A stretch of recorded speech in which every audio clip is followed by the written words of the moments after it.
units, so you can focus on only the melee upgrades. And likewise, Jinro's been getting only factory units, so you can focus only on the factory upgrades. Do you have like any thoughts on Terran trying to branch out and do like half mech, half bio? I believe Blizzard even wants us to do a hybrid army as Terran in Starcraft 2, because it seems to work very well, and especially as you can exchange the add-ons of factories and of starports and barracks. It seems like Blizzard wants us to exchange our tech patterns as Terran. Yeah. Definitely with like that add-on mechanic. It's just so fun to go, well, I guess I'm going to make a lot of Marauders now and just like lift and leapfrog everything. They wanted to make playing Terran as much like fiddling with Legos as possible, so I think they succeeded in that regard. And of course, since we wrapped up with that game, here comes the exciting portion. Now, I would say I'm going to open it up for questions, and you can ask either me or the little one, but Dario, I'm just going to go out on a limb and say that most people are going to be interested in what your thoughts are about this stuff. So let us see. We're going to wait for some of these questions to pop in there. Oh yeah, it looks like you mind controlled an SCV and built your own command center in there. Did I see that correctly? Yeah, you did. A little bit of bad manner going on there. Kind of a bastard. But, it's good. It's Jinro. I mean, everyone, again, if you haven't seen the video, just go to my Twitter. I love that video. And I remember, for any of you who don't know what I'm talking about, I posted this funny video between Team 3D and Ninjas in Pajamas in a Counter-Strike tournament where one of the 3D members has a glorious celebration when they win a round. And I remember showing it to Jinro and saying, "Man, I say this every single time I beat you." And he's like, "Good time, you don't say it or good thing you don't say it too often." And that kind of hurt my feelings, but of course he's right. But anyways, so here is an excellent question from Rhinos, who says, "Dear Day9 and Dario," but probably mostly Dario, "what about Baneling drops? It seems like a pretty nice way to harass and destroy some SCVs or some armies even. What is your state about that?" I mean, I personally feel that Banelings are super useful against, Marine Marauder, obviously, because you can just decimate Marines so much, but we haven't gotten the chance to see too many players utilize, using an Overlord full of Banelings and dropping on the tanks. Have you experimented with this or seen it be super, super effective? We all should do a lot more Baneling drops, especially against Terran. If he has like a siege tank close to his natural, you will actually only need a single Baneling to kill all the SCV, so that's pretty cool.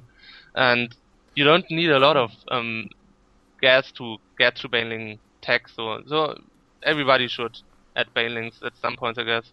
And when you say that, you only need one Baneling, is that because the tank splash plus the Baneling explosion kills an SCV? Yeah. That is awesome. Wow, that is cool. Ooh, yeah, I would love to do more Baneling drops. That needs to the Zerg Reaver. That's what we need. So, let us see here. Oh yeah, here's a great question by the Overseer. Wouldn't Broodlords be more effective than Ultralisks given your economic advantage? And I have some initial comments on that. One is the consistency of upgrades. If you're upgrading melee units a lot because of your Zerglings, it helps so much to be able to just whip out some Ultralisks that are already like maxed on the upgrades. They're obviously going to be able to withstand a whole lot more damage, but do you think that they can just tech switch to Broodlords, or excuse me, to Vikings too quickly to deal with your Broodlords? I mean, a lot of people have Broodlords and heirs like a crux of their ZVT play. As soon as I see a Crater Spire building from the Zerg, I just throw down 3 starports, and then I switch my factories which have reactors on them, and I have like 12 Vikings in a single minute.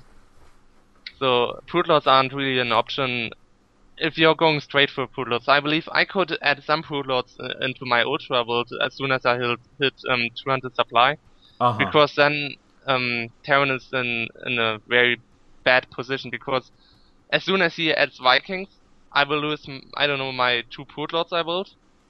I will have new supply to build Ultralisk, but he will be stuck on his Vikings.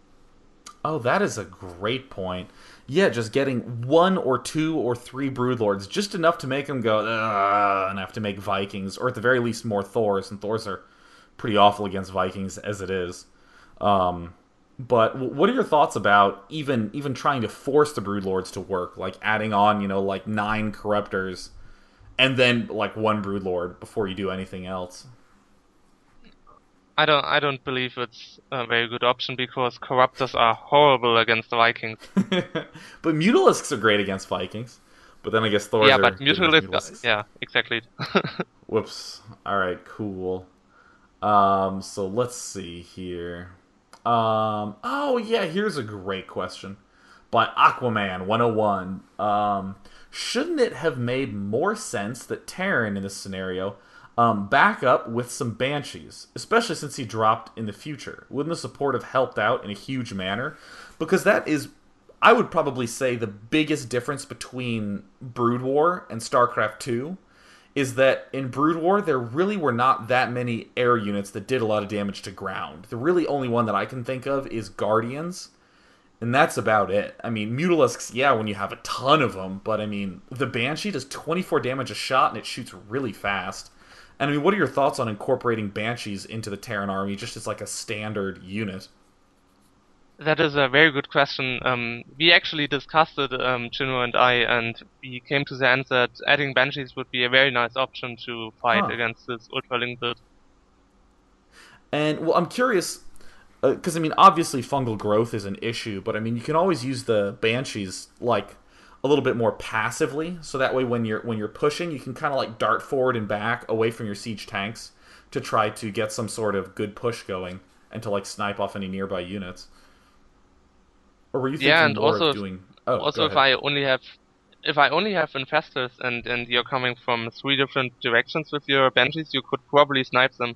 I mean, I would have to Mm. throw down fungal growths on them. Oh, but wait a second, I kind of forgot that you can null parasite infestors as well, so that might be a problem. Oh, huh. Well, whatever.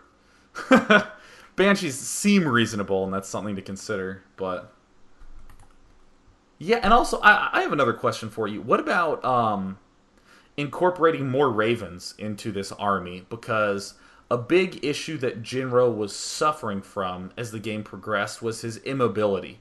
He needed the tanks sieged, and he needed planetary fortresses, and he needed the Thors everywhere at once, but he couldn't really have them everywhere. But if he had like 4 siege tanks and then like 12 ravens, he could like hunter seeker missile huge portions of your army. Um, I don't know. Have you experienced this at all? I haven't, but Ravens are probably pretty cool in late game because the most important fact about them is that they only take up 2 supply.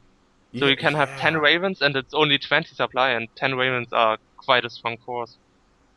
Yeah, that's actually a great point. And oh, continuing on this, if you are focusing on getting ravens, that means that you're going to have some sort of slightly bigger emphasis on starports, but you're also going to have a lot more minerals. So then you can use the minerals on Hellions and drops, and it would flow nicely into the ravens. Ooh.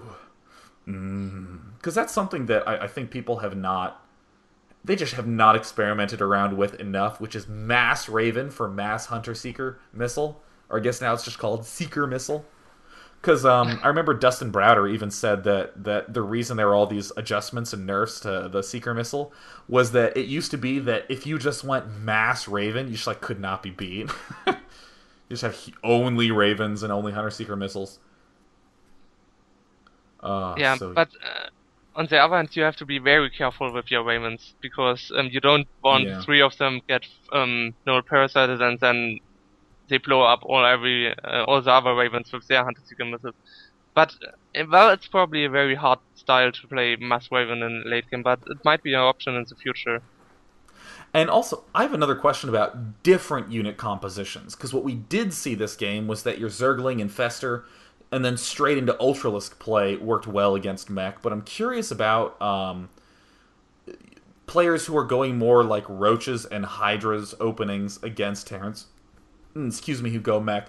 Do you think Hydras are just completely ineffective against mech? Like, what are some units that you just think are no goes? I mean, even I personally have been feeling relatively anti-roach as of late against mech. Perhaps not with the most recent patch, but what are your thoughts on that more typical composition that emphasizes mutas, roaches, and hydras? Well, I don't believe you can use Hydras at all against mech armies because every single unit in the factory is designed to kill Hydralis. I mean, Mm-hmm. Hellion swords and tanks kill counter Hydralis, so that's not really an option. Yeah, And yeah. the problem with roaches is you can play roaches until like 120 supply, but then you definitely need to start getting circlings and high-tech units because you can't Mm-hmm. sit on a Mm-hmm. 200 supply roach-based army.